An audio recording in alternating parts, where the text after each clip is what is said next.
Schönen guten Abend, Jerry Hu, Topsen und Vrenus. Ich grüße euch schon.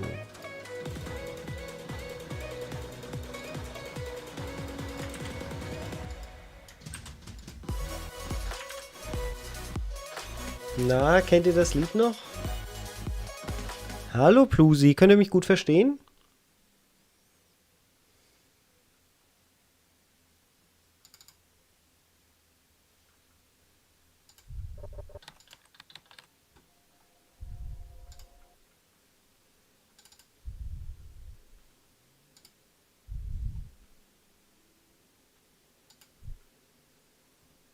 Es rauscht es wirklich?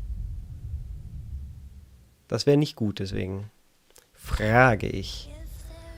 Ich klicke hier gerade noch. So, das ist der Countdown. Dann haben wir wieder alles. Nein, alles gut. Stardiver sagt moin, ja, es rauscht. Perfektes Audio, sagst du jetzt. Ich glaube, das Rauschen kam vom Microsoft-Stream. Achso. Dann hoffen wir das doch mal.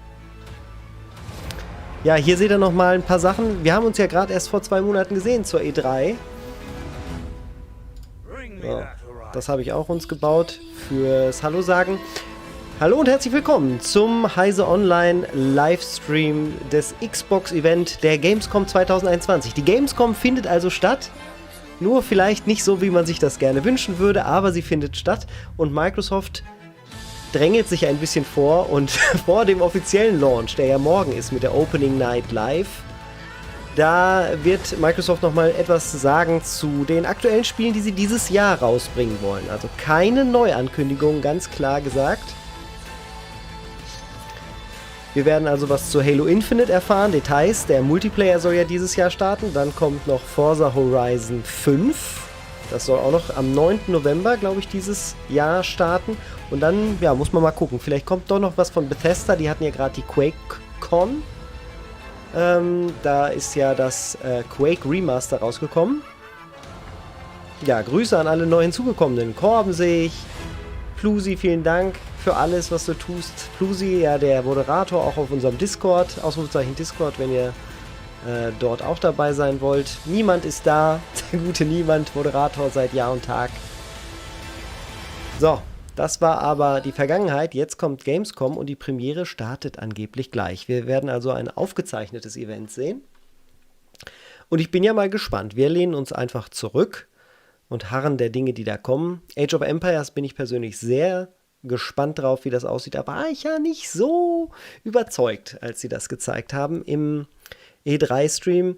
Da fehlten mir ein paar Schatten, da fehlten mir ein paar Details.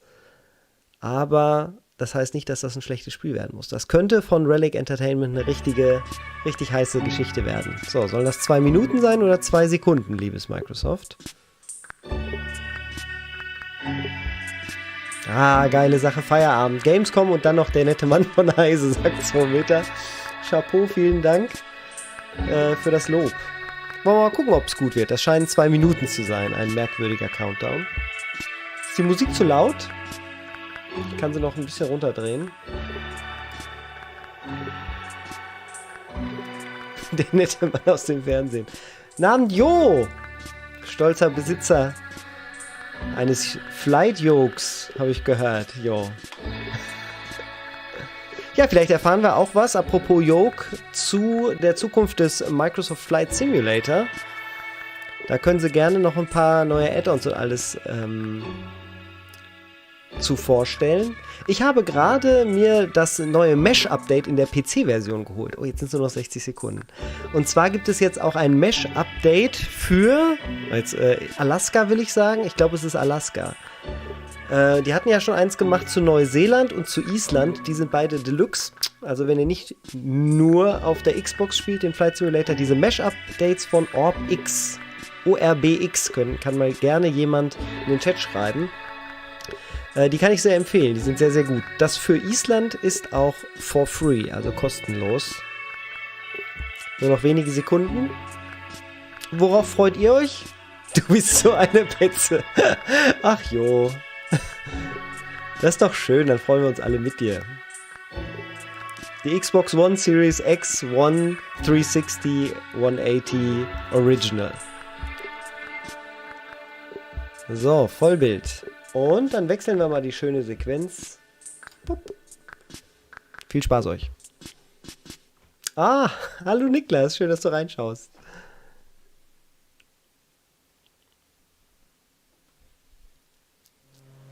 Oh, Mensch.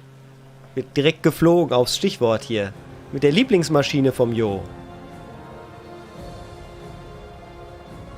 Na, das kennen wir doch. Der Kölner Dom. Haben sie sich schön ausgedacht. Es kommt ja auch das World Update für die Dachstaaten, also für Deutschland, Österreich und die Schweiz. Da bin ich sehr gespannt. Natürlich auf die wunderschöne Schweiz und auch natürlich auf die deutsche Städte. Die werden wir hier auch im Stream natürlich uns angucken.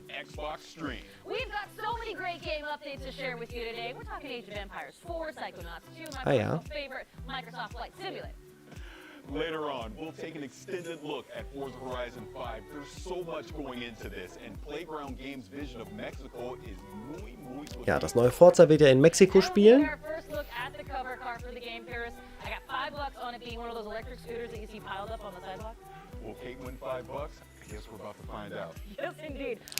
Wenn sie schon Scooter sagt, ich fände es ja ganz cool, wenn sie tatsächlich Bikes nach Mexiko bringen, die Leute von Playground Games. Das gab es ja schon mal bei Project Gotham Racing. Da hatte der 4. Teil von Project Gotham Racing auf einmal dann Zweiradmaschinen dabei. So, wir schauen erstmal zu Techland.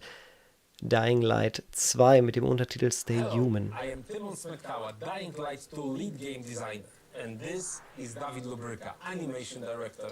Hi. We can't wait until December 7th to finally give you Dying Light 2 Stay Human, the game we have been working on really hard for the last few years. We're hoping the gameplay video you're about to watch will give you a foretaste of parkour and combat systems waiting for you in the game. And we are just about to enter Ist the jetzt besser der Ton? fighting our way through its brutal and dangerous streets. Though, as you will see in a moment, there are plenty of things you can use to your advantage. So watch closely, look for special combat and parkour moves, and check out how with just a bit of creativity you can combine the two. Ready? Let's go! Guck mal, ob ich den Hall rauskriege. Jetzt ist lauter, perfekt, besser. Jetzt gute Lautstärke, alles klar. Probably like many others. People had their ambitions, plans, lives. Now it's all gone. The virus started it, but it was the people who made the world the way it is. This city, Villador. They tell me they had a vision. They had hope. But soon, one vision broke into many different ones. Oh, direkt Gameplay anscheinend. Sehr schön. Instead of fighting together, people stood against each other. War broke out.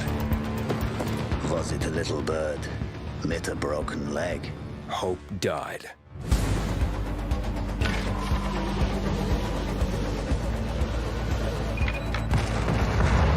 Now the city is falling. Each time we strike down an enemy, we absorb their strength. So, jetzt müsste es noch mal ein bisschen besser sein. Könnt ihr mich trotzdem gut verstehen? Ich habe noch das Gate ein wenig verschoben. At least, not yet. Ein Virus wie originell. Ja gut, da war Dying Light aber ja vor dem aktuellen Virus. I have to pick a side. The bazaar needs good people. You're doing great so far.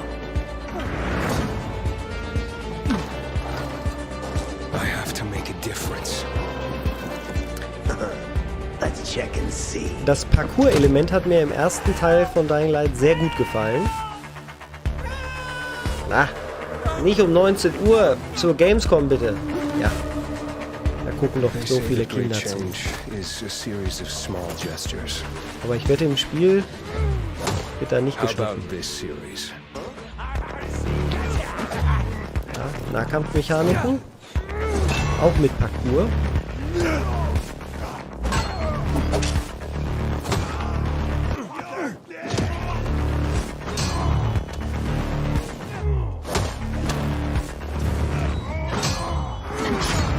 Is all hope really gone? We'll see about that. Zombies Well, Edge. that was an Guter exciting Titel. trip, wasn't it, Timon? Mirror's Did you notice Zombies. those bandits in medieval-like armor passing by Hallo Andi, schön, dass du banks and large reinguckst. billboards? That's what we call a modern Dark Ages. And it's a very unique design, one very important for the plot of Dying Light 2. But there's another thing that stood out to me, all those parkour moves that you and your team has put so much effort into. Well, all you need is a few thousand of Die haben da ja ein animations, schönes Set, ne? Ihr cooperation seht with auch, das ist kein professional tracers, Greenscreen, das ist mock-up anscheinend deren sessions, Entwicklerstudio and invaluable dort. help from David Bell, whose face and moves der player will Pandemie. see in the game, by the way. No, yes, right. And we've got twice the number of Hallo parkour moves Nima, grüß dich. compared to the first game, and we are showing some of them in this trailer. The vault kicks being the most important to me personally. It brings a whole new fighting style into the game. The player can stagger an enemy and use them to perform further attacks, for example by rebounding from their bodies, jumping of them onto other foes, and so on. I think we captured the movement really well and made it quite simple for the players Sie to sind auch perform. recht alleine, I ne? can't So ein wait for them to try it Parcourspiel. out and tell for Die themselves how hatten much they zur love it. Zeit von Mirror's Edge dann It's so ein kleines definitely Hoch, es going to tröpfelte be auch useful. noch ein paar The nach, city's aber buildings are danach higher than kam eigentlich anything nur we noch have done Dying before, Light, von daher improving its Konkurrenz verticality. haben sie kaum. Players will need to find a way to reach those tall skyscrapers and other challenging spots too.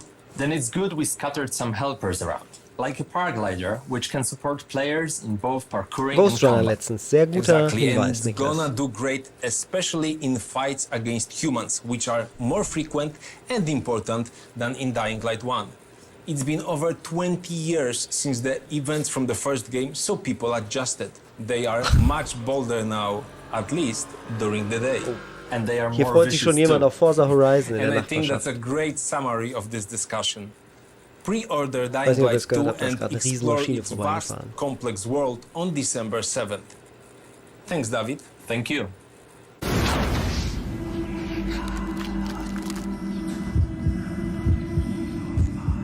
Jede Menge Schlons, wenn man jetzt schon For the first bestellt. time in the Das storied history of the franchise, Microsoft Flight Simulator launched on a Brauchen home wir aber nicht. console with the Jetzt release geht's um on den Flight Xbox Series Simulator. X and S last month. Reviewers and gamers alike were blown away by how well the stunning visuals and the depth Ja, of the alle simulation weggefegt, translated to weiß the ich ja nicht. console, and that's why I'm extremely Ich habe mich ja eher honored gefreut, to dass es welcome the endlich head so of läuft, Microsoft wie es Flight laufen sollte Simulator, auf dem Jörg PC durch Newman, den to the Xbox stream. Release. Wie Jörg, geht's denn thank euch you im for being Chat? here.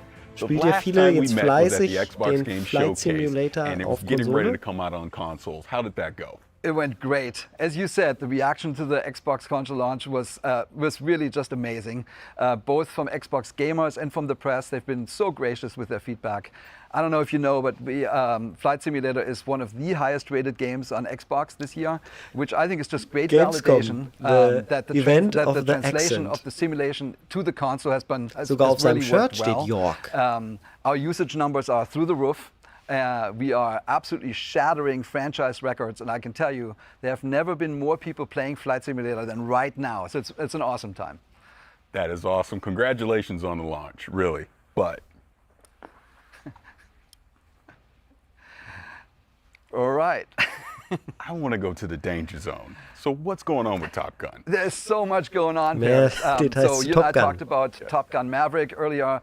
The fans are super excited. They Haben saw sie auf the der FAA E3 ja team. They can't gezeigt. wait to War start ich auch flying. direkt And angefixt. as you know, it comes out later this year as free DLC alongside the movie. Kostenlos? Es gibt einen neuen Film. Guck, das wusste ich zum Beispiel nicht. So I can still Hat mir not noch nicht mal tell you that einmal much about jemand it. gesagt. But there's so much else going on even before Maverick. So we are continuing to do our monthly big releases. Ich gehe dann stark davon aus, dass Tom Cruise da auch wieder next month, on mitspielt. September 7th, we are launching World Update 6. And World Update this 6, World Update, das Sechste, das ist at the das beginning of mit the show, if you Deutschland, remember, Österreich there und was der a Schweiz. little red plane Yeah, flying into yeah. Cologne. Well, we did that because World Update 6 updates that region, the region of Gamescom. So Germany, Austria, and Switzerland. And what that means to us is we have new aerial and satellite images. We have a new elevation map that helps us with the mountains. So the Alps actually look awesome now. We have new waren 3D vorher auch schon cities nicht like schlecht, aber Frankfurt gut, and dass er Wuppertal sie in jetzt erst Germany. awesome We have findet. Basel in Switzerland. We have Vienna das and Haus, Graz in schöne Austria. Hamburg, die Elfi. And Jetzt and ja those nahezu cities look unter just Wasser. amazing. They have like 7 centimeters resolution, and it's Aber da awesome. sehe ich schon wieder viele But we schöne want to celebrate gemeinsame the entire Flüge region. hier über die So we deutschen picked 100 of the most scenic places, the most famous landmarks, and we call those POIs. Gegenden und and schönen we sort of Landschaften. spread them Da ging's throughout Richtung the Italien, wer hat's simulation. erkannt? And we also added airports. We did Lübeck and Stuttgart Lübeck in und Germany, and Stuttgart. Klagenfurt in Austria, and St. Gallen in Switzerland. St. Gallen and, auch sehr schön. And what it ties it all together is missions. We're having new discovery flights, we have new Bush trips landing heißen challenges, die. and we have new sort of tours of the country. So they fly you around all the awesome looking places and really celebrate the beauty of this region of Earth. Schön. And this is a celebration of Dach, of Germany, Austria and Switzerland. I'm so happy to be able Benutzt to einer announce von the date here euch at Gamescom. das Wort Dach You know, im Kontext that von is really irgendwas, wenn incredible, man all the über different regions and Deutschland, everything Österreich that's und die gonna Schweiz happen in the game and spricht? the Ich habe way das that you're Gefühl, gonna be able to das sind nur actually PR-Menschen, die das halt so Yeah, I think it's really cool, but you know, sagen for us, it's und actually denken, not dass just the jeder region sich and was the drunter visuals. vorstellen kann, aber die wenigsten we wissen talked es a doch lot wirklich. when you study Plusmit sagt aviation, auch when you love Dach. aviation like we do. You actually realize that a lot of Also ich regions weiß, of was es Earth have a bedeutet, very aber special ohne dass relationship das jetzt mein with Job flying, wäre, hätte ich nie aviation. gewusst, Sometimes it's, you know, the dass das first geläufig experiments wäre. with aircraft or a Ich famous sag Dach immer, pilot wenn's um or das Dach a über meinem feat Kopf of geht. aviation or like a local manufacturer. So we thought to ourselves, why do we not use these world updates to celebrate the planes? So we are announcing a new series. We call them local legends. Michi And think kriegt hier about mit that as seiner planes Meinung that aufs are Dach. locally well known, like in that region, but outside in the world not so much. Yeah. But why not use the world updates to highlight this, to bring these awesome machines to a worldwide audience? So for World Update 6, we picked a German plane from the 1930s. Oh, it's ein called Junkers U-52. 30er In Germany, Jahre it's Flugzeug. lovingly named Tante U, so Aunt U. And Wow. we think of us as sort of a digital preservation. So we really want to get these planes Die Deutschen to an kriegen extreme level of natürlich ein detail. We're going out of our way to really go Flugzeug. Dann können sie auch so we're doing a Zeppeline full jetzt demnächst scan, mal we take machen, oder? Full scans of the outside and the inside, sehr as schön detailed aus. as 1 Ah, mit millimeter, Holz. which is as good as you can.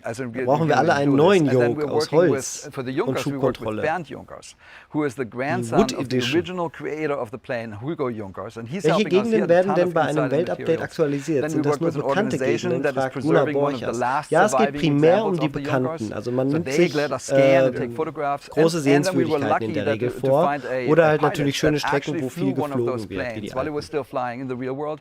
And he lets us know, like, is the cockpit right and the sounds right? Does it feel right in the air? Mit Knarzen, So das we're wär having cool a im blast Cockpit, working ja. with these experts to really to celebrate this plane, to bring them back to life.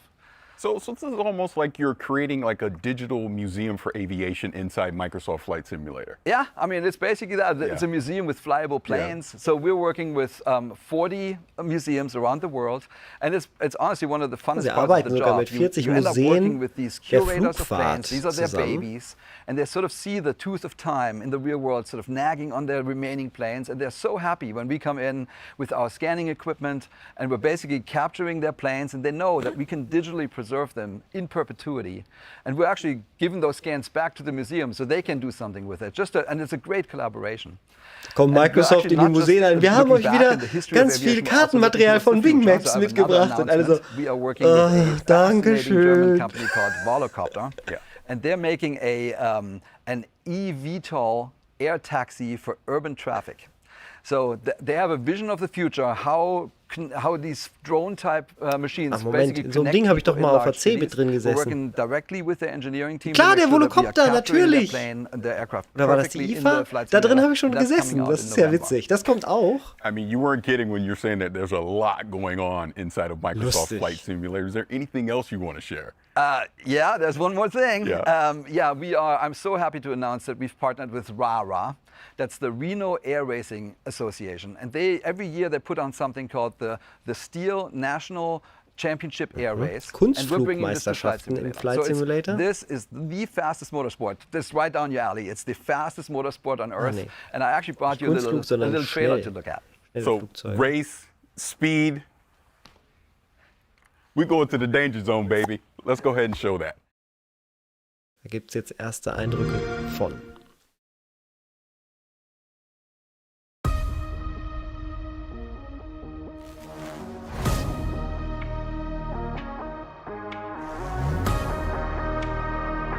Ach, die Dinger sind das dann. Wo ich die Sonne gerade sehe, möchte ich nochmal den hervorragenden Dolby Vision Support von dem Flight Simulator erwähnen. Das war ja nur ein kleiner Teaser. In Dolby Vision auf einem OLED sieht der Flight Simulator über die Xbox wirklich toll aus.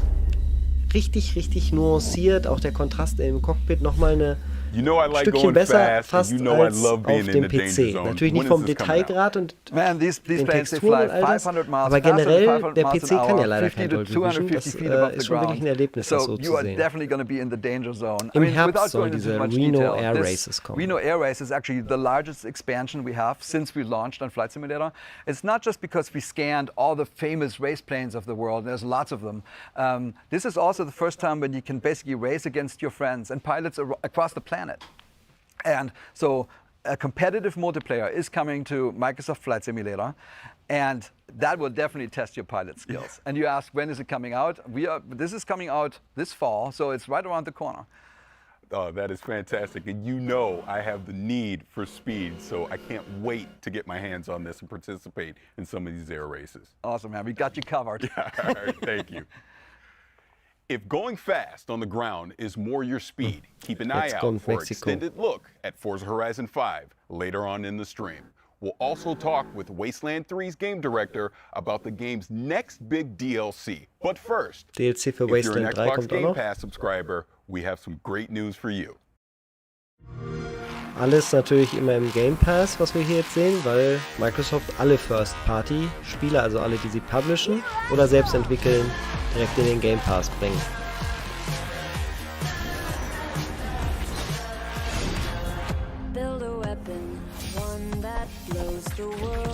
Eine kleine Indie-Collage, die wir jetzt sehen.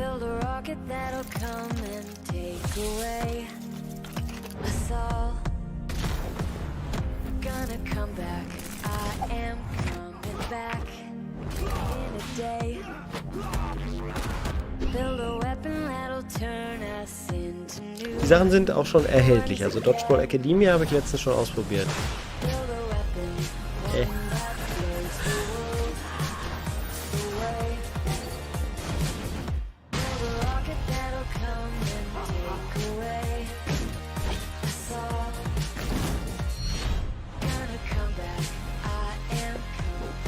Oh.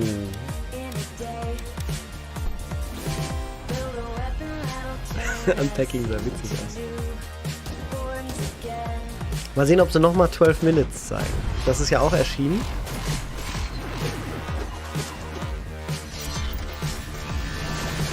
Das war sonst immer in dieser Art der Trailer zu sehen.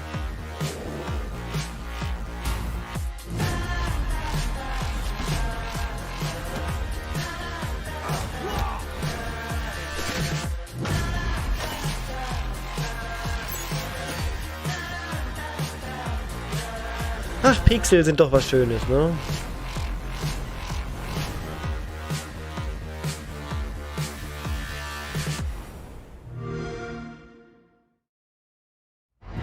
Yep, somehow they did it. They added even more games to Game Pass. But let's talk about what's coming up. We're talking Age of Empires 4, the game's creative director, and we're going to see what's next for Sea of Thieves. But now, we've got a new roguelike retro shooter that, in grand retro fashion, sends you plundering through shifting dungeons to defeat a mysterious eldritch terror. Into the pit. Let's dive into the pit. Dann gucken wir mal. Sea of Thieves war zuletzt ja diese Geschichte mit Jack Sparrow. Ich weiß, die haben einige in meiner Community auch gespielt und wir waren so medium begeistert, oder? Mini, Korben. Bin gespannt, ob sie da noch mehr jetzt zu machen oder noch was Neues ankündigen bei Sea of Thieves.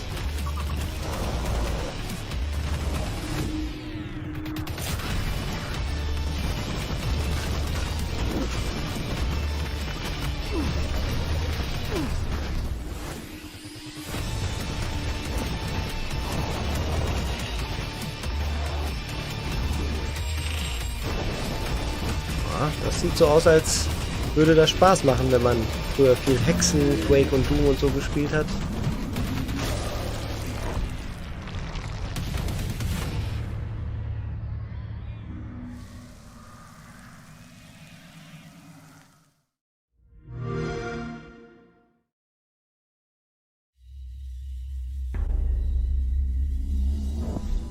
Well, I am here with creative director of World's Edge, Adam Eisgren. And Adam, I'm so excited to talk Age 4, of course, because you've brought something. Vielleicht sagen sie ja auch richtig viel mal zur Konsolenversion von Age 4. So far we've been showing everyone kind of what Age looks like from in the game, when you're playing it. You've gotten to see a lot of footage of that, and we've also shown a little bit of our campaigns, right, through when we unveiled the 100 Years War and showed Joan of Arc. But we have yet another way in Age of Empires 4 that we're kind of bringing history to life that we haven't talked about yet. See, you do this to me. You put me in suspense. I want to know more. Man darf aus der Ego-Perspektive die Städte erkunden. One moment of suspense. Okay, that's enough. So what we brought today is we have these wonderful little videos that we've created that are interspersed amongst the campaign, and they're about 3 to 5 minutes each. And we have over an hour of them total, and they're called Hands-on Histories. And what they are is a great way to deep dive on certain fun subjects. Kleine Geschichtsstunden verpackt in 5 Minuten Titbits. Well, I hear you've actually brought one of those segments that you're going to share here for the very first Und time. eine davon sehen wir gleich. We are going to show you the segment on one of the most popular units from Age of Empires franchise and a fan favorite, the Trebuchet. Ach, das Trebuchet, ich wollte gerade sagen, die persischen Elefantenkrieger. A counterweight trebuchet was the king of all siege engines. A catapult capable of smashing down castle walls. Das ist cool, so BBC-Style-mäßig. Das ist nett. Gibt einem wirklich so einen realistischen Anstrich dann. At Warwick Castle in England, they've built a replica, one of the largest in the world. So ein Trebuchet-Replika ist doch was für jeden Garten in Deutschland. Trebuchets had evolved into devastatingly Oh, die Grafik sieht ja realistisch aus. Such a simple design, but so Sehr gut, effective. It has several key features. Ich sehe auch die wichtige Frage, ob Schafe wieder in Age of Empires sind. Bin mir ganz sicher, dass sie in irgendeiner Form zu finden sein werden. The 6-ton weight is raised using tread wheels. So this is one of the wheels, one of 2 that's attached to an axle, which would lift the counterweight, weighing 6 tons. It's based on muscle power alone. What's essential about launching a projectile as far as possible is making sure that this end of the arm is moving as fast as possible. So once that weight drops, it really sends this point of the arm moving at its highest velocity. Tja, wie ich Microsoft kenne, müssten die Videos eigentlich eingedeutscht werden und dann mit schlechter deutscher Synchronisation über den Game Pass runtergeladen werden. Und dann werden wir uns wieder alle ärgern, dass wir am PC die deutschen blöden Videos haben, während die englischen so sympathisch und gut rüberkommen. Nur mal ein kleiner Glimpse für euch in die Zukunft, was euch erwartet, wenn ihr das dann runterladet. Und dann werdet ihr das ganze Spiel neu runterladen auf Englisch. Kennt ihr das? Wer hat das alles schon machen müssen? For each projectile to follow the same trajectory, they all had to be the same weight and shape. To achieve this, masons used a gauge. Jupp, kennt man. Now I'm going to load this projectile into the sling. Oh, this one must weigh about 25 kilograms, but some projectiles can get up to 150 kilograms. That's the weight of 2 men. Trebuchets were also used to throw burning tar, beehives, even dead bodies. Anything to cause maximum distress to the enemy. Da wurden auch Bienen und tote Menschen, Kadaver, mit Richtung Feind geschossen. That made it the ultimate medieval siege weapon. 28. Oktober, Leute, es ist echt auch nicht mehr lang hin. You know I'm gonna say trebuchet. Bienenstöcke, ja, nicht Bienen alleine, schon klar. Yeah, so, one of the things when we were looking at what we were going to do with Age of Empires 4, there's a phrase I'm really fond of, which is, history is only as interesting as the people who taught it to you. And you could say that about any subject, really, right? But I think the great thing is when you have someone that's so enthusiastic and passionate about history, it really comes across. And we wanted to be that kind of teacher for history. And there's a phrase called lustig, jetzt sind anscheinend die, also ich weiß noch genau, wie ich Age während meiner Schulzeit gespielt habe und gesagt habe, das müsste eigentlich mal im Schulunterricht auch mehr genutzt werden, spielerisch an solche Themen ranzukommen, die Motivation erstmal zu wecken. Und jetzt wollen die Entwickler von Age 4, sehen sich selbst auch als kleine Geschichtslehrer. Called Lion TV, and they've done production on an amazing amount of shows and documentaries for the BBC and won every award you can imagine for media. And they travel to all of these locations in all these different countries to meet with these subject matter experts and get all of this great footage on how things really worked and how things were made. And it's been delightful to kind of go through that process and, get all these and finally start showing them to everyone. I love it. Now, you also, of course, you've got a bunch, as you mentioned, of these hands-on history segments. Anything else that you can tell us fans about what we can expect, looking forward to? Die sprechen nur zu den Fans heute. Favorites. Weiß ich ja gar nicht, was wir hier machen. I think my personal favorite is one called Medieval Surgery. And I'm going to let your imagination go with what we might show and what we might talk about in that one. Yeah.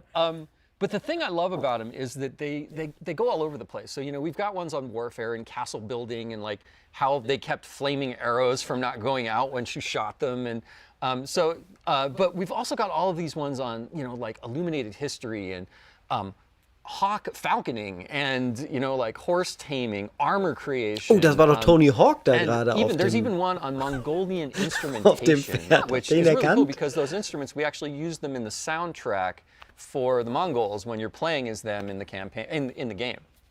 I mean, I just love the behemoth amount of history that you guys... Age of Empires, always known for bringing history alive in a completely different way. And I also love to mention this to people that you and the team do so much research. And it's so great to see this approach being used in a hands-on history kind of segment. But, I mean, what was that approach like to sort of, sell going forward, especially since it's such a unique in-game experience? Well, the cool thing was it was there from day one. It was one of the things I was really wanted to do is try to tell these stories in a different way.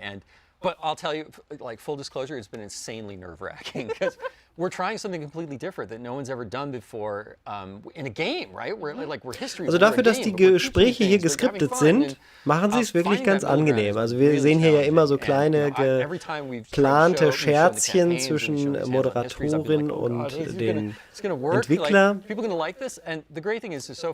Kommt aber sympathisch rüber, weil sie halt locker reden. Das ist also, wenn man sich die Geschichte der Spielevorstellungen der letzten 30 Jahre ansieht, die ich mir alle ansehen durfte, vergleicht, dann ist das jetzt eigentlich schon wirklich ein schönes, angenehm hohes Niveau, wenn das Schauspielern nicht zu schlimm wird. Talk to me about where people can find and learn more about Age of Empires 4. I know they're all chomping at the bit. Oh, well, October 28th, we are launching the game.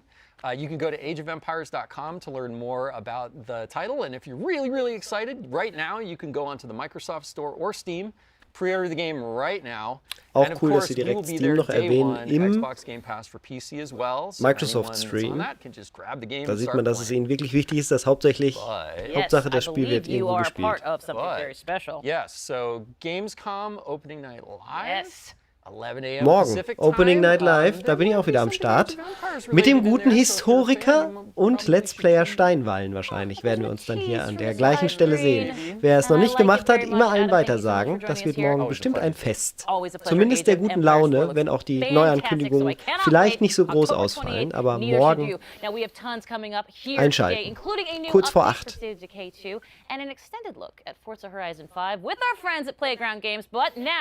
Let's catch up with Paris, who's gone from flying the skies in Microsoft Flight Sim to a different kind of cloud. That's right, Kate. Xbox Cloud Gaming is already available on Windows PCs, mobile phones, and tablets. And now, it's coming to Xbox consoles. The future with cloud gaming sounds bright. No waiting to install, no running out of hard drive space, no waiting to patch. Das kennen wir auch alle, running out of hard drive space, jeden Tag. See how the vision of cloud gaming will bring people together without barriers. So when I think about cloud and when I think about gaming, those two things together to me really show you the future where you can pick up something and you could play it anywhere and you could do it quickly. Wer kennt es nicht? Man wacht morgens auf und denkt erst noch mal über die Cloud nach.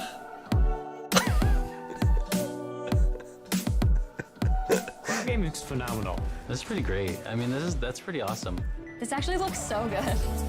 Ist ja auch das Thema auf den Schulhöfen jetzt, wenn die Schule wieder losgeht. Man erzählt sich immer nur davon, wie toll Cloud Gaming in letzter Zeit geworden ist.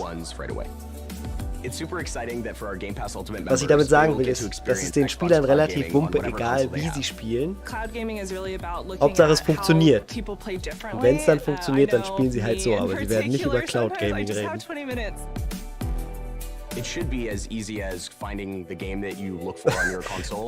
Abends kann man auch viel besser einschlafen, wenn man weiß, man hat der Konsole nicht wieder so viel Speicherplatz geklaut. Das ist die Message.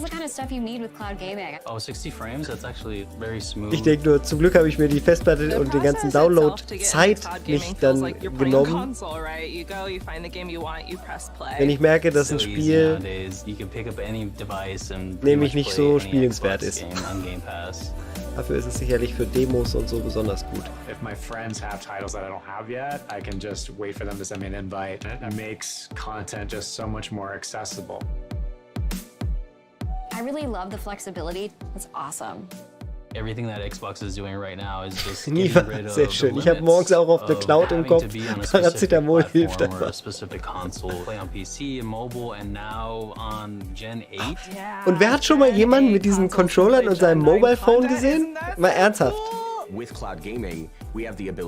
Das ist doch nur Footage aus Trailern. To allow the Gen 8 customers, the Xbox One customers, to play games that their hardware wouldn't have been able to play without it. There's so much opportunity when it comes to thinking about how we can make content more readily available and let people play. Fotos, oh, it didn't happen. Auf Twitch werden gerade einige genannt, die das wohl machen. When's the release date? When does it release?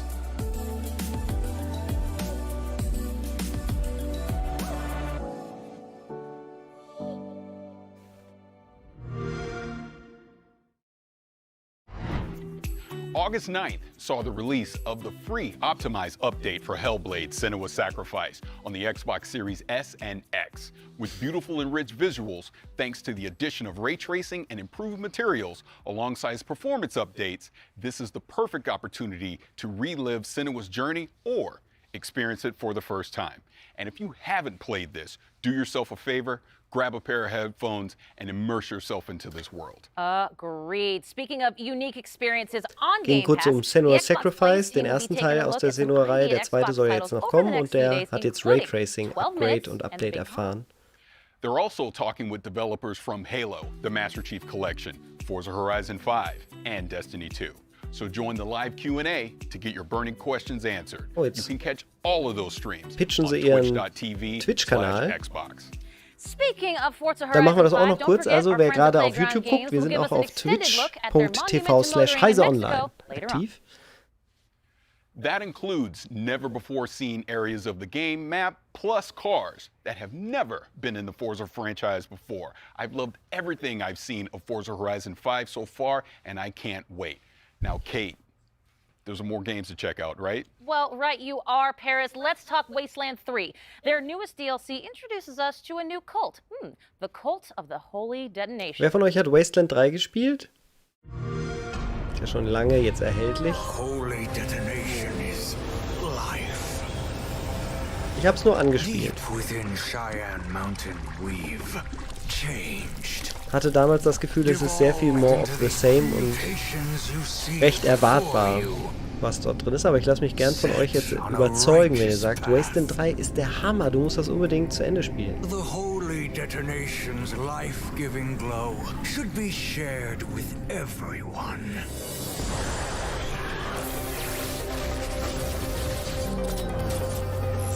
Niva mit der schönen Frage, hat die aktuelle Xbox nicht eine AMD-GPU? Kann die gutes Raytracing? Niva, ja, die kann auch Raytracing. Die macht das halt ein bisschen anders, aber das funktioniert natürlich auch. Die PlayStation 5 hat ja ebenfalls eine sehr vergleichbare GPU, auch von AMD, und da klappt das auch mit dem Raytracing. With new patches, bug fixes, and added features, like a fine wine, Wasteland 3 just gets better with age to really savor the game's bouquet.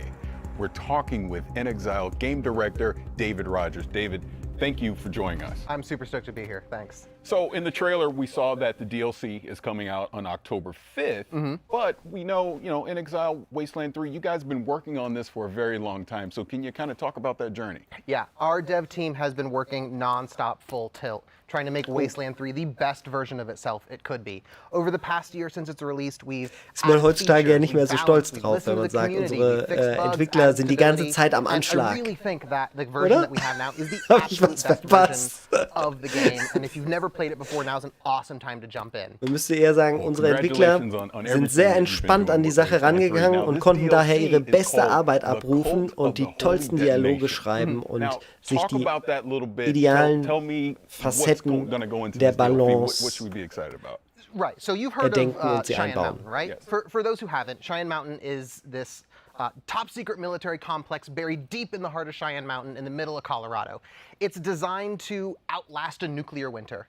And so when you hit level 16, Wasteland 3 ist längst old nicht friend so gut calls wie you and Wasteland says, hey, I need your 2. help securing this secret military base and all the secrets within. And as soon as you get there, you find two warring cults battling over supremacy, trying to take control of the Holy Detonation, which is this pre-war science experiment that they worship as a god. Yeah.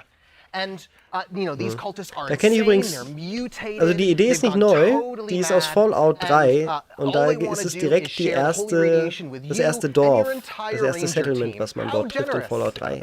That sounds a lot Hervorragendes cooler Spiel than meiner some of the Meinung nach, cults I may Fallout have 3. joined in the past, but Da gab es auch so einen this is ähnlichen Kult. typical Wasteland fashion. We're really going to be able to get in there and mix it up, right? Right. So you and your Ranger team insert yourself right smack dab in the middle of their holy war, which, what could go wrong? Yeah. And this is a Wasteland game, so you decide everything. Choice and consequence is our bread and butter. And so you decide who lives, who dies, who gets screwed over, who takes charge. You're deciding the fate of the cults, the Holy Detonation, Cheyenne Mountain, and ultimately all of Colorado. This is really your game to craft and mold. Ja, Surfex sagt gerade, in Zeiten einer Verschiebung nach der nächsten kommt so ein Spruch wie unsere Entwickler geilen gemütlich in Unterhosen im Homeoffice herum, vielleicht nicht so gut rüber. Ja, gleichzeitig hast du aber die ganze Sache mit Blizzard. Right, so we wanted returning players to find something that they could never find CD Projekt in Red, another version or like Ubisoft, wo die Leute gefühlt alle am Anschlag einen Burnout nach dem nächsten haben. Wasteland-style dungeon crawl. And in there, you find this awesome mix of mystery, exploration. You're meeting these crazy cultists who have been locked in this pre-war time capsule, and some of the raddest boss battles we have ever been able to build in a Wasteland game. That's awesome. I want to get back to the crazy cultists, but talk to me about these big boss battles. I want to hear more about that. Right. So we took the best parts of Wasteland combat and we breathed new life into it with objective-based combat, which are basically super rad boss battles. It's no longer you're huddling in a corner, throwing down turrets, just going on murderous rampages. It's not about killing, it's about getting the job done. And so now, combat doesn't end until the mission is over. We send you on proper combat missions. You're in there, breaking into prisons, rescuing POWs. You're disrupting these high-tech cultist rituals. You are splitting your fire team and coordinating like you never have had to before. Everyone on your team has a job, and I really think this is going to take old players who know their Ranger team like the back of their hands, and it's going to make them scratch their head and really have to rethink how they go about combat and making it new, exciting, and challenging in a hat auf jeden Fall Bock auf sein way we Spiel, das haven't been able to find ich schon mal really gut. do before with just straight-up murder combat. Now, Wasteland has a reputation for getting a little silly. Right. What are some of the weird characters we can expect in some of the story encounters we'll see in the game? Yeah, with Cult of the Holy Detonation, we really got to cut our devs loose and just let them be creative and fun and silly. In Exile's modus operandi is if we're brainstorming and something makes us laugh, we just put it in the game. That's just how we do it, and we pick up the pieces afterwards. Because we want to make something that entertains us, and then we know if we're having fun, our fans are going to have fun along with us. And so we got to explore, really letting you get deep into this weird radiation cult, and let you interact with them and talk with them, and tell stories and maybe even join them. Yeah. And so for instance, one of the characters you meet, one of the first cultists you meet, is this slathering beast. He's got claws and fangs and spikes jutting out, and he's drooling, but he's the nicest guy in Cheyenne Mountain. You meet him and he's like, hey guys, you should come in here and soak up some of these rads, it'll be great. Yeah. And he Sherpas you in and lets you meet the whole cult. And another one of my favorites is the Proteus. He's what you get if you took 20 cultists and you like melted them into a big pile, kind of like I would do this with like a magnifying glass. I would like melt like army guys and like GI Joes into a big pile, and he's wet and sloppy. Hat seine Actionfiguren früher gefoltert. And he needs a translator supposedly, but he's like your #1 fan. And getting to build like this totally out there wild extreme character was a ton of fun to write for. Ein bisschen Lust macht er mir, ob es halt wirklich so, und ich sag das jetzt, ist ja glaube ich spät genug, dass so even some of the weapons that you find in Cheyenne Mountain, they're devolved cultists. Wie es gerade macht. And he kind of devolved into this like vomiting bagpipe creature, and he has this real. Verkauft das Ganze ja geradezu als Grenzerfahrung, sagen wir es mal so. Und das fände ich dann schon spannend. Oh mein Gott, wie groß sind diese Kerzen? Habt ihr das gesehen? A lot of really important stuff is at stake, but the Wasteland's a pretty bizarre place. Oh, I can imagine. Now, we talked before, you've been working on Wasteland 3 for a while. There's already expansions that are out there. But say I'm a new player. Say I'm watching this right now and I'm like, man, I want to get into Wasteland 3. What would you suggest for new players wanting to get into this? And like I said at the top, like Wasteland is like the best version of itself right now because of all the work we've put into it over the past year. And so you can get the whole thing with the Colorado collection. That's the base game plus Cult of the Holy Detonation and Battle of Steeltown, all for a discount. Or if you have Game Pass, you already have Wasteland 3. Just download it and play it, and then you can get both expansions with the expansion pass. That is awesome. Now, Ach, die Expansions sind im Game Pass selber nicht mit drin? You know, spewing pus bags and these weird characters and the cults and the boss battles and all these really cool things that are going to be in Wasteland 3. But please remind everyone before we get out of here, when can you pick up this DLC? Right, this Work of Passion, it comes out on October 5th. And we're really stoked. That is awesome. So this is the Cult of the Holy Detonation. Cult of the Holy Detonation. Coming October 5th. David, thank you so much for joining us. Thanks, Barish. Appreciate it. All right. In the 3 years since its launch, Sea of Thieves has played host to some incredible crossovers. So, eben kam auch nochmal die Bestätigung. Das letzte Add-on zu Sea of Thieves hat uns beim Spielen nicht so gut gefallen. Es war so meh. Ganz nett, aber dann nicht ganz durchdacht. That will award players an all-new ship as a part of the latest wild crossover heading to Sea of Thieves. Better yet, this event begins tomorrow. So get ready to make some mayhem, and let's get our first look at this very special ship. Schönes neues Schiff. Dann schauen wir mal.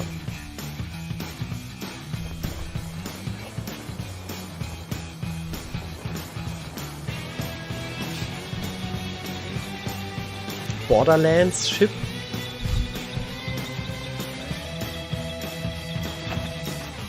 Ja.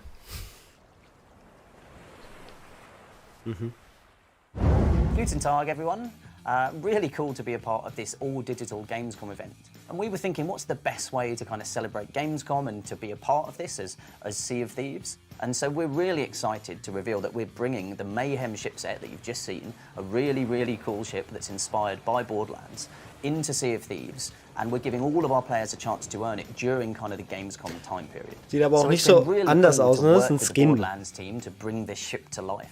And giving all of our players the chance to earn it as part of this. Scheint auch nicht für mehrere Spieler zu sein oder so. Das würde ja die Balance kaputt machen. So you can probably guess the kind of activities that are involved, but if you head to Lorena at any of the outposts in the Sea of Thieves world, she'll be able to fill you in on the details of what you need to go do to earn the ship set.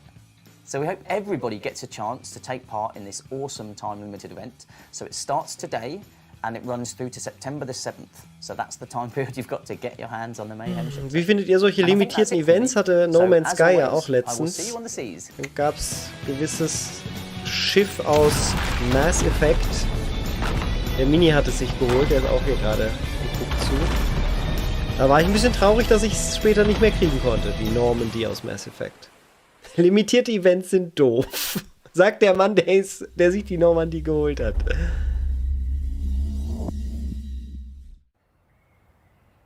Surfax mag limitierte Events auch nicht. Hope. It's always been a dangerous world in Trumbull Valley. But now, it's hope that brings us back together. It reunites old friends. It builds new bonds. And in the face of a growing threat, hope is the greatest weapon we have. Eieiei. Schießen im Takt der Musik finde ich ja an sich nicht den schlechtesten.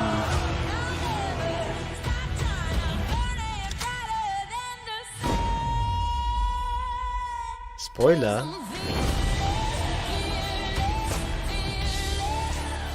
Eine neue Karte für State of Emergency, ne? Oder?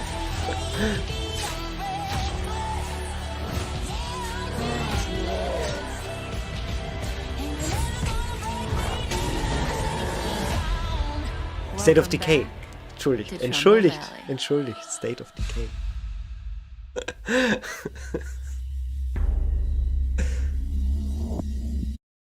Just like zombies themselves, it seems everything old is new again in State of Decay too. Ja, werft die Eier auf mich. Ich habe ein Wort verwechselt. Undead Labs Director of Communications, Wanda Russell. Hello, Wanda, how are you? Hello, I'm great. It's great to be here, talk about the Homecoming update releasing on September 1st. We are very excited to get this into players' hands.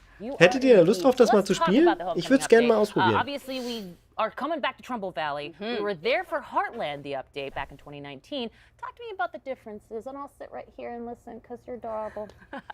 So Heartland is the story mode within the game, but it's a very linear, narrative-driven experience. You know, players couldn't move their communities there. Gut, Anna wäre schon mal dabei, das ist ja super. Trumbull Valley map. It is the 5th core open world map. It's fully remastered, and it expands into 2 territories that were completely inaccessible in Heartland. So players can return to Trumbull Valley with their communities, start new communities there, and really start exploring everything that the new map has to offer. So then, would Homecoming be a sequel then to Heartland? Yeah, exactly right.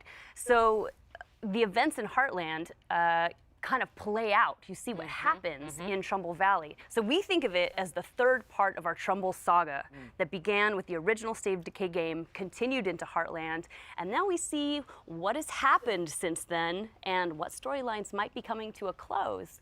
So there is a lot for players to discover, a lot of environmental storytelling to find, and you know, things have changed. So this isn't the Trumbull Valley that players might remember. So that's going to be exciting. Interesting. Well, and anytime you expand something like Trumbull Valley, you just have to have a juggernaut of content, pun intended.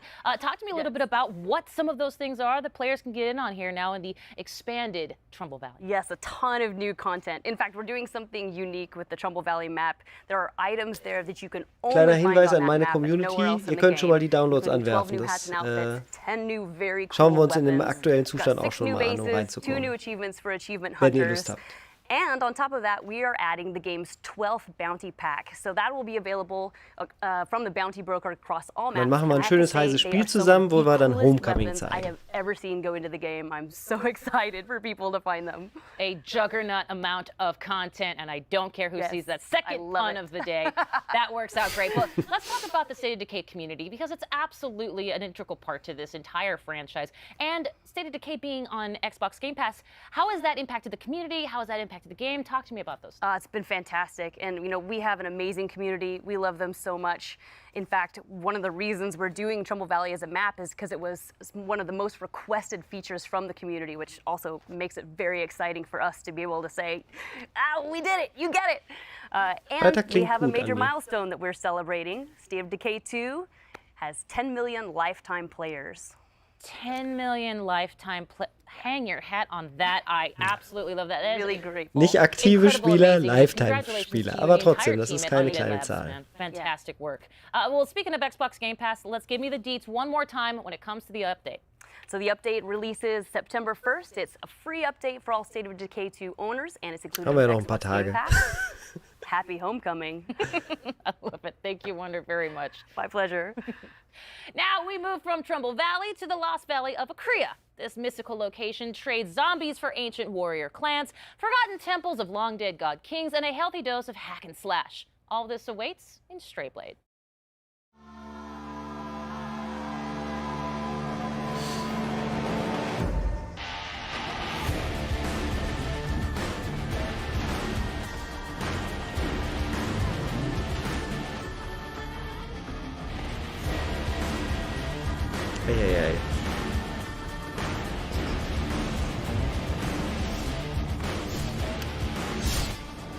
Stray Blade.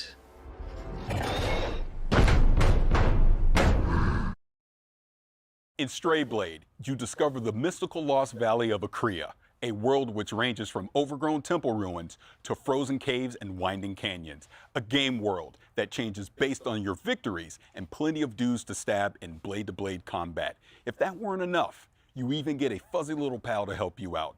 Between the epic fights and this small guy, there's clearly a lot going on here. So let's hear more from Point Blank Games about Stray Blade. Hello everybody, I'm Leonard Kausch, Game Director at Point Blank Games, and today I will show you Stray Blade. Stray Blade is an action RPG where you play a rogue adventurer who is exploring the ancient valley of Akria with his companion, a witty wolf named Boji. Unveil the history of the Forgotten Valley, muster the powers of the 3 Akrian metals to restore balance to this war-torn land. Soweit so Stereotyp. Action-Rollenspiel. Combat and exploration are the 2 key elements of our game. Let's dive into the combat first. Kampf und Our combat Erkunden. system merges strategic anticipation of enemy attacks with split-second blade-to-blade reactions. It is the high noon of skill-based melee weapon combat. To achieve that, we put our hearts into creating fluid, well-readable animations and epic cinematic finishers. You can choose from multiple weapon categories that can be combined to fit your playstyle. Also an dem UI und so muss klar noch gearbeitet werden, aber ich denke mal, deswegen steht unten rechts auch Pre-Alpha-Bild. Das soll garantiert nicht so bleiben. Together with your companion, explore the deepest corners of an ever-changing world, bristling with adventure. Every discovery holds treasure. Find rare materials, recipes, weapons, lore pieces and beautiful Das war doch places. offensichtlich. Change is part of your journey, where every victory impacts the world around you. When you die, time keeps moving forward. Enemies Auch schön, wenn man zum Gamescom-Event mal ein paar deutsche EntwicklerInnen hier revives sieht. you, only one thing is certain. The change you brought shapes what now awaits you. And of course, get ready for epic boss fights.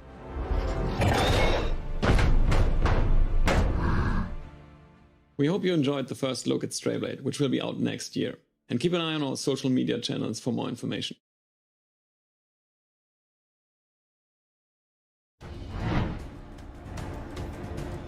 Next up, one of the most unique Oh, games Crusader Kings 3, da finally wird comes uns to morgen der Xbox. Herr Steinwein sicherlich auch ein As wenig in, my mehr evil zu twin erzählen murdered können. 4 of my husbands because they secretly are in love with me. Unique.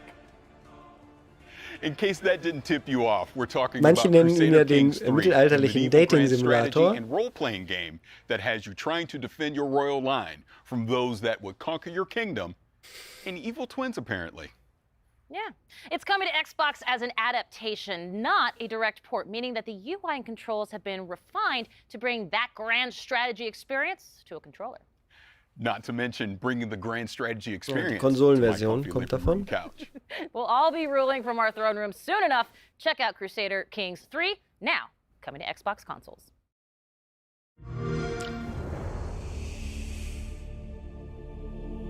Jetzt sollten sie sich meiner Meinung nach nur darauf beschränken, zu erklären, wie sie diese Steuerung umsetzen. Ich weiß, gibt es ja bei Stellaris und so auch schon und funktioniert immer irgendwie, aber ich werde immer das Gefühl nicht los, dass man es dann lieber am PC spielt.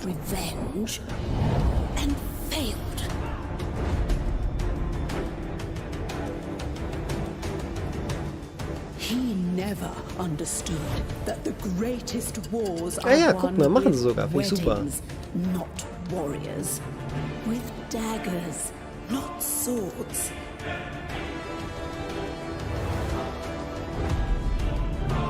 Only the small-minded measure success across the span of a single life.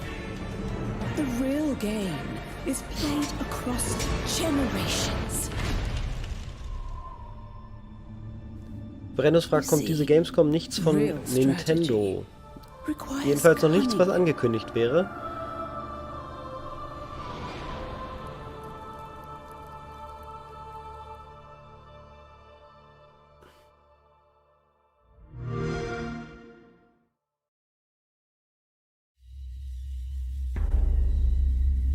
Wenn es euch interessiert, können wir gerne die Steuerung dann mal ausprobieren, wenn es Crusader erscheint. Kings 3 is wild. Dann packt es You gerne in really den haven't Heise lived Online until Discord. you've made an Wenn ihr das sehen wollt, dann probieren wir das mal Well, it's zusammen nice to have aus. hobbies. We've all gotten into some weird stuff this Schade, past aber year. danke.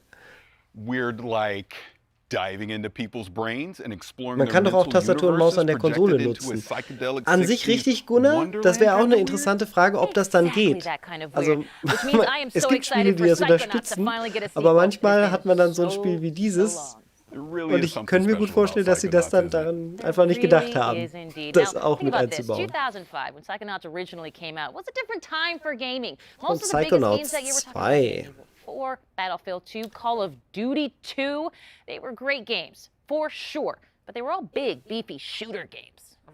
Meanwhile, Psychonauts had humor, whimsy, and surprisingly heartfelt moments. It was an oasis of color and humanity in an era when games were increasingly turning grimy, dark, and combative. Und Not to mention Menschlichkeit having some deceptively deep character moments. und That's why Diversität. the original is considered a cult classic. It has been a long time coming, and it is finally here. Enjoy this long-awaited launch trailer for Psychonauts. Den kennen wir doch. Aber viel Spaß, wenn ihr ihn noch nicht gesehen habt.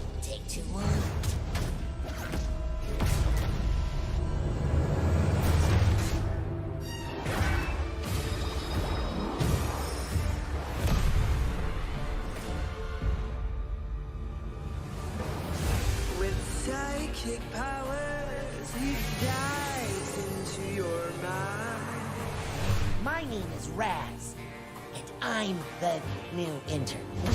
And today is my first day on the job. Get ready, Rasputin.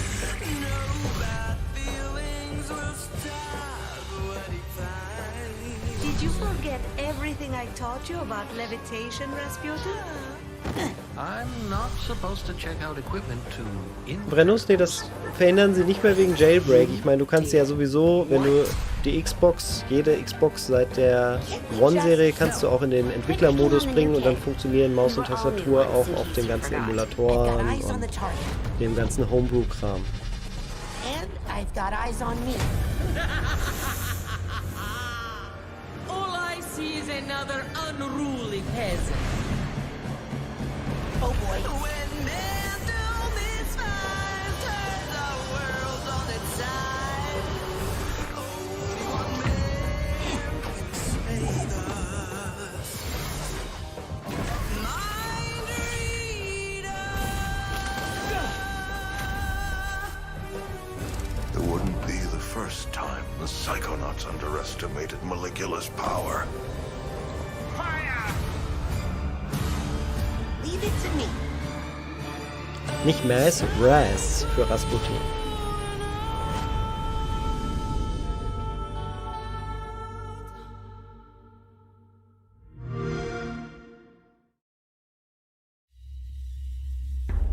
Jetzt muss noch jede Menge Halo Infinite kommen und Forza. Well, it's clear I could not Aber be erstmal more wird über excited for Psychonauts gesprochen. Psychonauts 2 because I gotta be honest, me and that original game, we got some beef that needs settling. If you know, you know. The meat circus level, it is infamous, it is brutal, it is difficult to say the least. It's the final level of the original game that came out, and I cannot believe I'm doing the math on this one.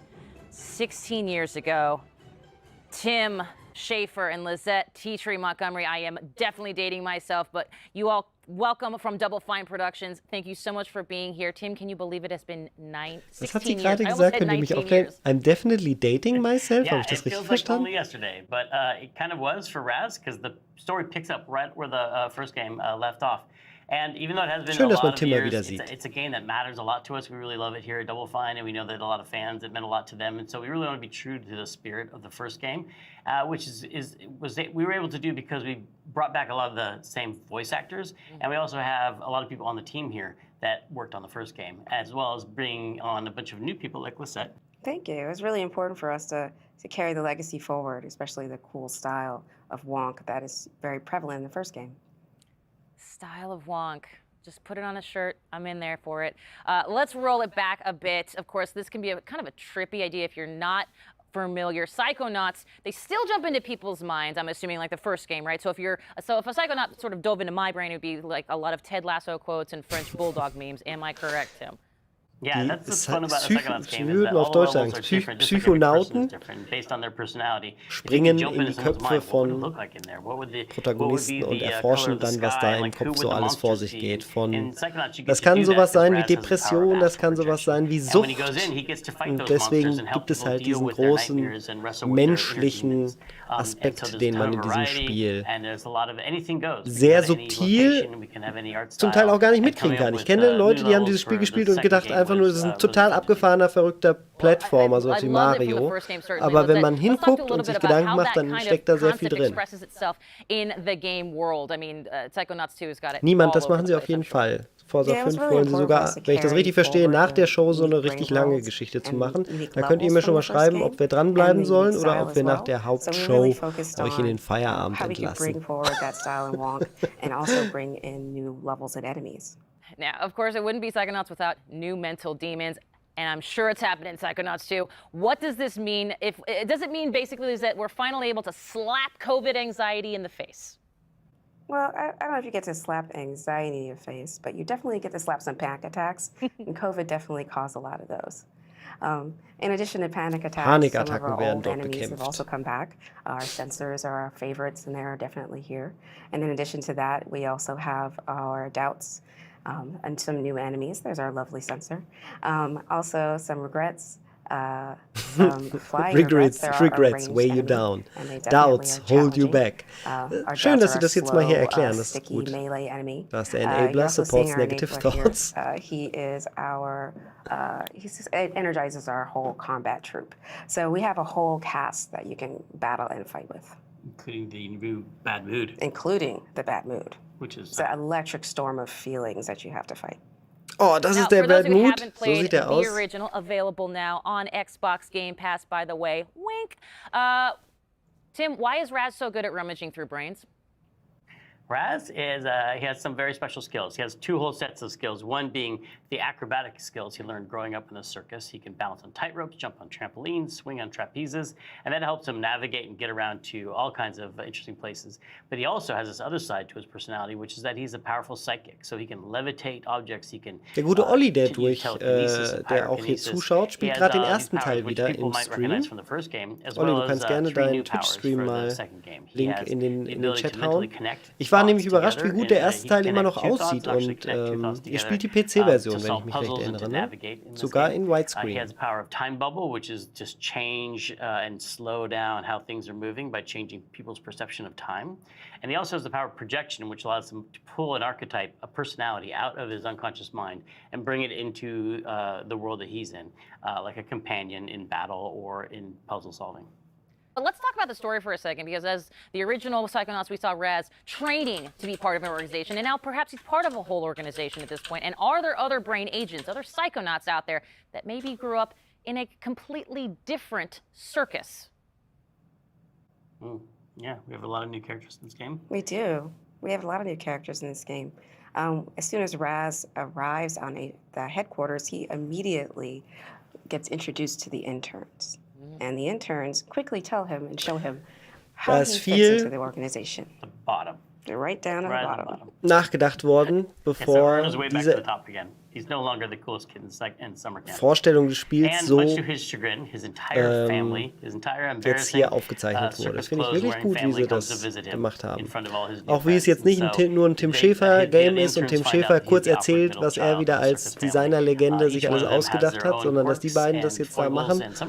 Auch dieses abgeklärte, zurückgelehnte ist das Image, was man im Vergleich zu dem, was wir eben hatten, wo der eine gesagt hat, wir haben uns total ausgenockt, dieses Spiel irgendwie auf den Markt zu bringen, ist genau das Gegenteil und das machen sie gerade sehr intelligent. You can get back to the beef and play Psychonauts 2 on August 25th on Xbox Game Pass and PC. Oh, dauert ja auch nicht mehr lang. There it is, Lizette. Tim, Double Fine, thank you so much. And you know what? Extend a huge congratulations to everyone at Double Fine on the launch of Psychonauts 2. Thank you so much. We're very excited. Thank you. And you can catch more of Tim Schafer and ask him those burning questions about the newest game in the fan favorite franchise in our Xbox Play stream tomorrow. But first, We're going from cleaning out mental cobwebs to cleaning up alien planets in this Gunk. supremely satisfying 4K 60 trailer for The Gunk. Oh Gott. Oh, Steam World ist natürlich eigentlich ganz cool.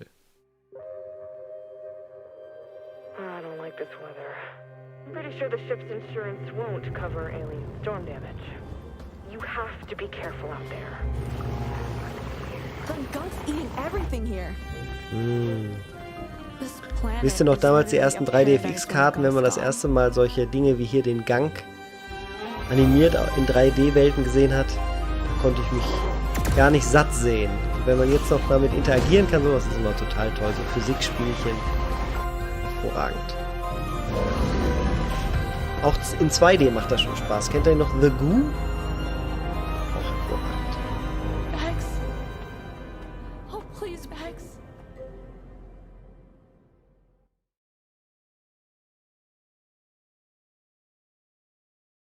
Staubsauger-Simulator. Ja, tatsächlich. Auch Luigi's Mansion macht mir deswegen ja so viel Spaß. Übrigens, Luigi's Mansion 3 zum Beispiel gibt es ein tolles Testvideo von mir auf Heise Online auf YouTube, wenn ihr das noch nicht gesehen haben solltet. We have talked about so many incredible games today, and it's hard to pick a favorite, but let me just say, it is so cool that State of Decay 2 is expanding Trumbull Valley. Come on! And hey, you know what? Great job on that Flight Sim interview. Oh, thank you. I mean, talking to Jorg is always a blast, and Flight Sim is such a special game to me because, I mean, it's literally letting me travel the world. But I was staring daggers of jealousy watching you talk to Tim and Lizette over at Double Fine. Well, I will say this. Jetzt kommt, glaube ich, nur noch You Halo. got to play Psychonauts 2 already, so I don't even want to hear it. That's true. But it's not the same as talking to the creators. Just trust me when I tell you. Be excited for Psychonauts 2. I will say this as well. I am excited to see even more of Psychonauts 2 on our Xbox Plays streams. Sehr, also dafür, dass sie nicht viele eigentlich gar keine Neuankündigungen großartig gemacht haben, hat mir das gut gefallen. Das war nichts davon, vielleicht waren ein, zwei minimal zu lang, aber das war schon sehr nah an den Spielen und die Leute, die sich für die Spiele interessieren, haben heute was Neues dazu erfahren, haben viele EntwicklerInnen gesehen. Das ist wirklich gelungen, Microsoft. But we're far from done here. Too true. Now, in June, Playground Games announced that Forza Horizon 5, the highly anticipated follow-up to 2018's breakout hit open-world driving game Forza Horizon 4, arrives on November 9th on Xbox consoles, Xbox Game Pass for console, PC, and cloud, and of course, Steam. And if you're watching our Xbox YouTube channel, switch over to our Xbox Twitch channel to see all this new exclusive content. And that is twitch.tv/Xbox for the full vroom vroom experience. And if you're already watching on Twitch or one of the Forza channels, stay right where you are. Without Wo bleiben wir further ado, jetzt? Let's dive in, starting with the new custom Forza Horizon 5 controller, which is available for pre-order today. Wir bleiben noch ein bisschen players hier und can gucken have erstmal it Forza in Horizon hand 5. By November 9th, when the standard edition of the game Danke, launches. Makai, für den Link.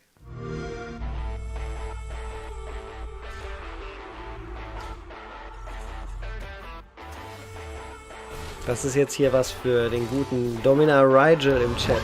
Der mag so exklusive Controller. Der sieht ja wirklich abgefahren aus, Mensch. Der strahlt ja Mexiko nur so aus.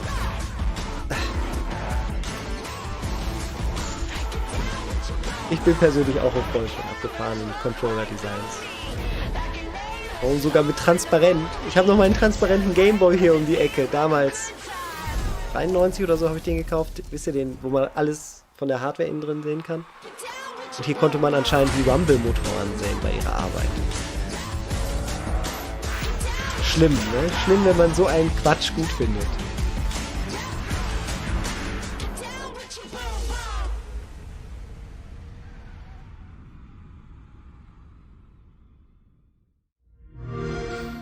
Kurz ein Browserfenster hier Charlie aufmachen. here and I'm at Playground Games with Forza Horizon Creative Director Mike Brown and So, jetzt kommt das Forza Horizon Director Event. Das gucken wir noch an, Don ne? Das Sutter. ist Hello, doch klar. Nehmen wir mit. Hey everyone, hi Charlie. Hey Charlie, Hello. how cool is this? That is stunning. Look Oh, at er hat that. einen. Well, we obviously just saw a really kann cool aber nur video den about linken it, and Rumble-Motor I'll be the sehen, first to nicht say den there's an rechten. amazing influence of Mexican car culture and music literally splayed right across the front, isn't that right?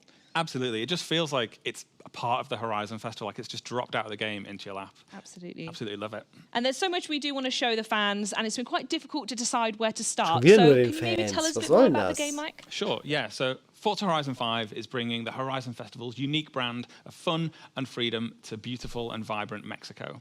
Players are going to set out across the largest, most diverse open world we've ever built in hundreds of the world's most beautiful and exciting cars.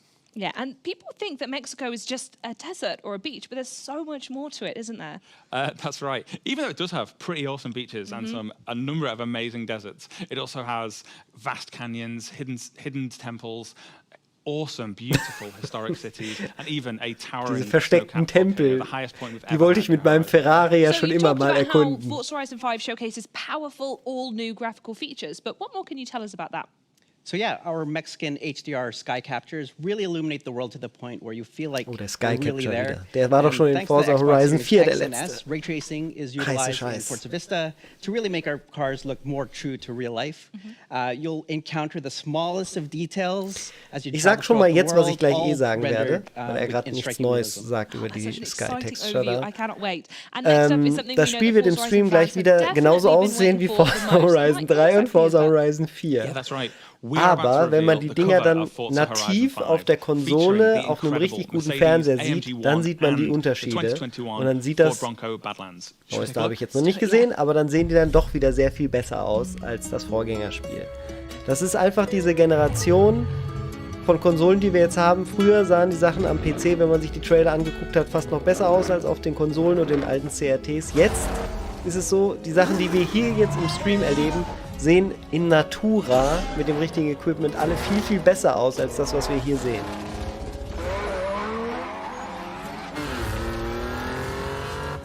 So, und was ich auch noch zu diesem Titel sagen möchte, das kennen wir übrigens schon, das haben sie schon in der R3-Version gezeigt. Das ist der Wagen hier anscheinend, der aufs Cover kommt. Die müssen es endlich hinkriegen, dass der Multiplayer ohne nachzudenken funktioniert. Das kriegen andere Spiele auch hin und das muss hier auch endlich funktionieren, dass man ohne den NAT umzustellen und irgendwie noch IP-Adressen konfiguriert oder Gateways und was ich nicht alles machen muss und sich da nicht findet. Das muss besser werden. Es ist ein Vorzeigetitel von Microsoft und ich sage das aus eigener Erfahrung. Wir haben im letzten Jahr Horizon 4 und Forza Motorsport 7 versucht in der Community zu mehreren zu spielen und es war jedes Mal eine Krux. To keep them waiting any longer. Mike, can you tell us about what we're about to see next? Yes, so in a few moments' time, we'll be kicking off a Forza Horizon 5 Let's Go stream, and everybody should check that out for a big deep dive into loads of new content and features from Forza Horizon 5. But before that, we have 8 minutes of brand new gameplay, where we're going to see both the Mercedes AMG 1 and the 2021 Ford Bronco Badlands. And in typical Horizon fashion, we are going to see active volcanoes, cars jumping out of cargo planes, and a race under beautiful Mexican skies all the way to the Horizon Festival. Vorzeige Produkt. Sehr gut. Niklas, sehr gut. Natürlich starten wir aus dem Flugzeug, ist ja klar. Was Solid Snake kann Ford schon lange. Anders kommt man derzeit gar nicht nach Mexiko übrigens.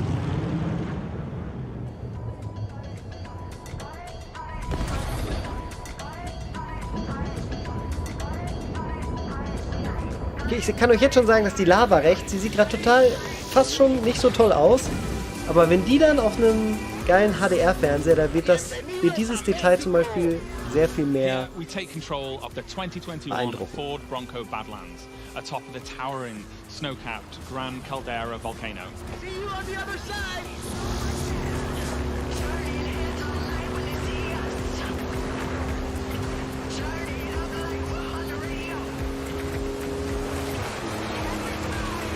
Follow that car!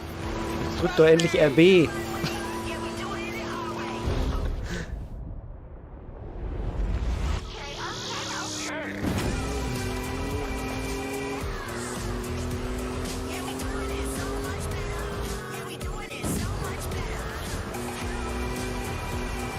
Wir fahren gerade mit 180 Meilen hier den Vulkan runter. Das seht ihr leider nicht, ist hinter meinem Bild versteckt.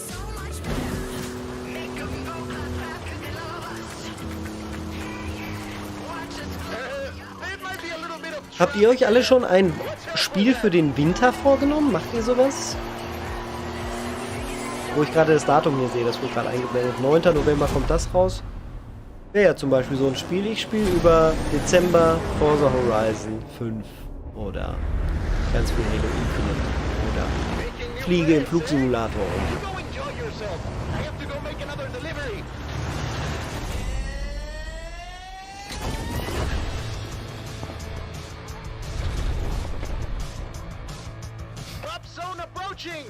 Lovely day for a drive.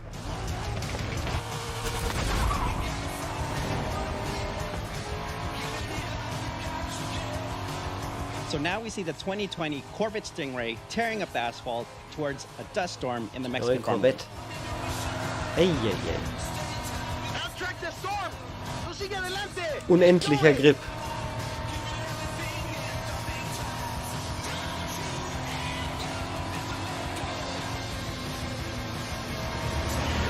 Ist der gerade durch Stromleitungen geflogen? Ja, schon wieder. Ja, ganz viele wollen den Flugsimulator spielen, lese ich hier.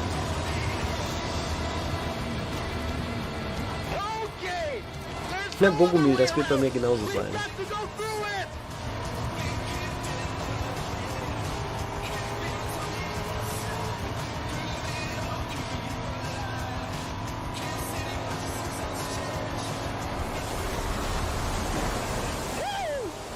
Das kann ich hier nicht sagen, wieso der das nicht macht.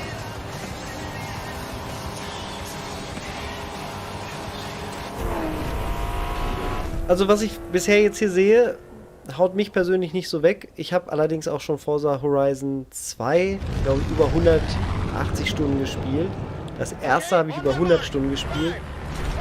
Und seitdem geht mir dieses ganze Festival-Gedöns ein bisschen auf den Keks, weil ich das einfach schon erlebt habe. Das heißt aber nicht, dass die vielleicht sogar besser sind. Und wenn man jetzt die anderen noch nicht gespielt hat,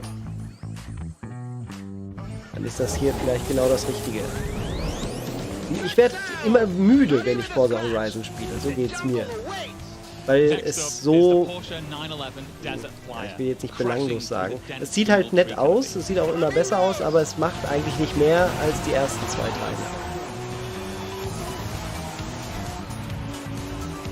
Aber das wisst ihr ja inzwischen auch. Ich spiele ganz selten was für dann noch länger als 100-200 Stunden. Das ist doch dann schon sehr viel.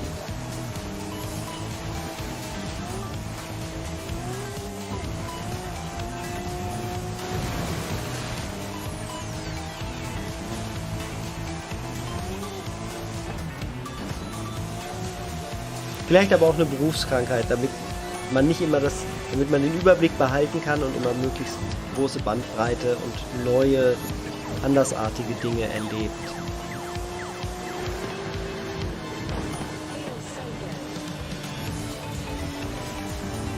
Stream mal Foxhole. Was ist Foxhole?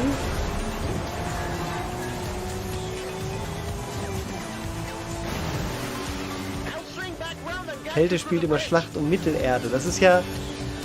Obwohl, nee, Schlacht um Mittelerde, das war nicht das, was auf der Age of Empires Engine basierte. Das war das, was auf der Command & Conquer Engine basierte. Ich glaube, das war das von EA, ne? Welches du meinst. Schlacht um Mittelerde. Sehr, sehr nettes Spiel, ja. Ja, es gibt ja so Christmas Games. Ich könnte immer die Schneestrecken von von Diddy Kong Racing. Die sind strotzend vor Weihnachtsflair, finde ich.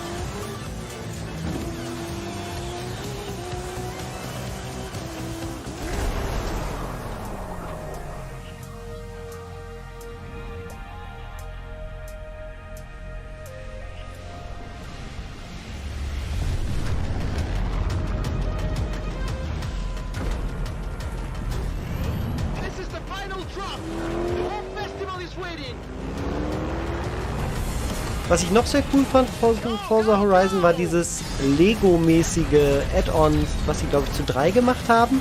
Ne, Hot Wheels war das, oder? Matchbox? Welches war das mit den Loopings? Das fand ich auch dann wiederum, weil es halt was ganz anderes war, sehr originell.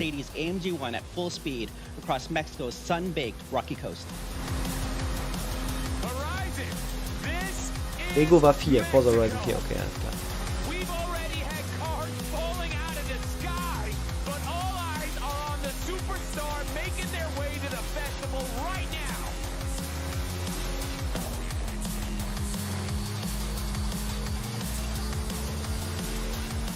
Komma-Dieb sagt, laut Steam habe ich genau ein Spiel über 100 Stunden gespielt. Wenn ich jetzt die 90er dazu nehme, sind es bestimmt noch mehr als eine Handvoll. Siehste? Das ist ja eigentlich auch realistisch.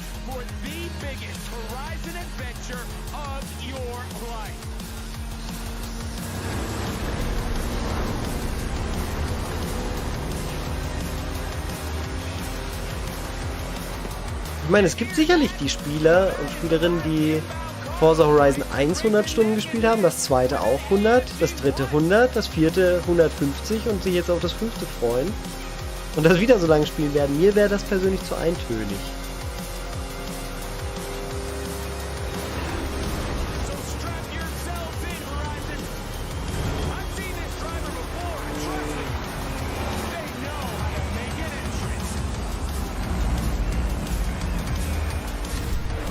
Aber gerade wenn man so mit dem Hobby anfängt, sind das echt tolle, gute Spiele. Und wenn der Multiplayer besser funktionieren würde, da bleibe ich auch bei, dann würde ich es auch nochmal wieder öfter spielen. So. Stay tuned for the Forza Horizon Let's Go Stream. Let's Go. Sind wir hier bei Pikachu und Co. Twitch. Müssen wir jetzt echt wechseln. Twitch.tv/Forza. Twitch.tv/Forza.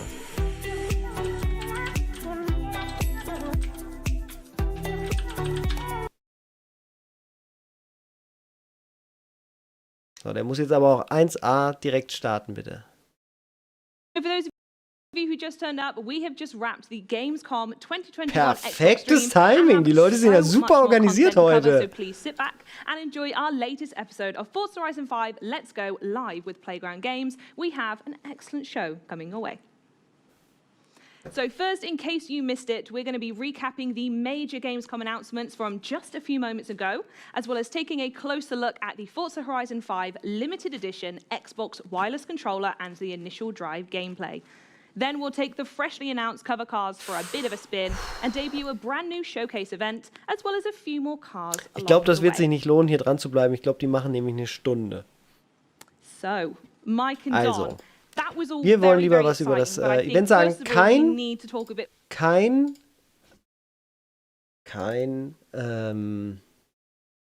Halo Infinite. Verrückt, Leute, verrückt. Das können die doch nicht machen. Immer noch kein Halo Infinite Details. Wir bleiben also da bei dem Stand, dass es kommt. Jetzt auch noch dieses Jahr die Multiplayer-Version. Das überrascht mich doch ein bisschen, es sei denn, es kommt dann halt morgen zur Opening Night Live mit Jeff Keighley. Psychonauts hat mir sehr, sehr gut gefallen. Zu Age of Empires gab es kein neues Gameplay, aber halt die Sache mit dem Geschichtsunterricht, das ist hängen geblieben. Ich wünsche euch allen einen wunderschönen Feierabend. Hoffe, es hat euch gefallen. Falls das so sein sollte, dann drückt den Daumen nach oben. Wenn es euch nicht gefallen hat, schreibt gerne in die Kommentare, was ich besser machen kann in Zukunft.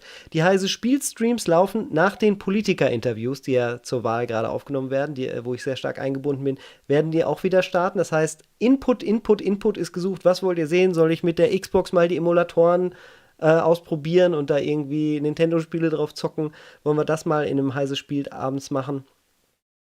Oder sollen wir in Humankind nochmal reingucken, obwohl das Spiel schon gestartet ist? All solchen Input, was ihr gerne sehen wollt, was wir uns genauer ansehen sollen, was ich mir genauer ansehen soll, das schreibt gerne auf Ausrufezeichen Discord dort hinein. Und wir sehen uns morgen zur Opening Night Live mit dem guten Steinwallen. Steinwallen einfach auf Google eintippen, da, falls ihr ihn noch nicht kennt. Großartiger Mensch, großartiger YouTuber und Streamer. Mit ihm werde ich morgen die Opening Night Live hier begleiten. Ganz gemütlich. Bis dahin. Macht's gut.